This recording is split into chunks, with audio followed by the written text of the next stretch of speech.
I started to ride my bike, I didn't do so well. Didn't realize how well I could ride until the neighborhood German Shepherd started to chase me one time.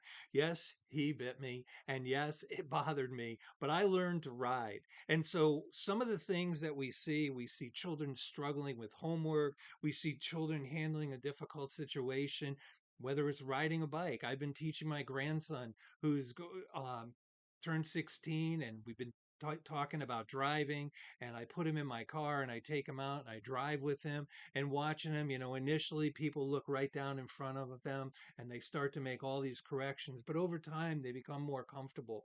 That's what positivity and resilience can do for people. Every challenge that we face is an opportunity to grow. By building resilience, we can learn from our struggles and we can come out stronger.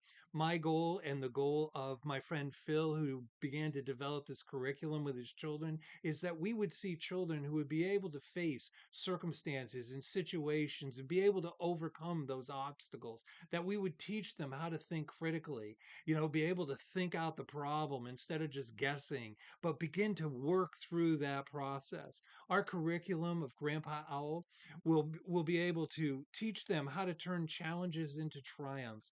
Are you ready for your next adventure? That's the question. So if you're a parent or a business person who would love to see this happen in your community, I'm going to put a little side note here. A couple of weeks ago, I met with a friend of mine, a fellow businessman, and he said one of the greatest challenges to him as a business owner is finding people who have skill sets, not just one skill, but actually have a host of skill sets. So being positive and being resilient, that's what brings people into these things. So I just want to encourage you to consider joining us. So if you have any questions, reach out to us at Positive News for You. Our nonprofit is PN for You Inc.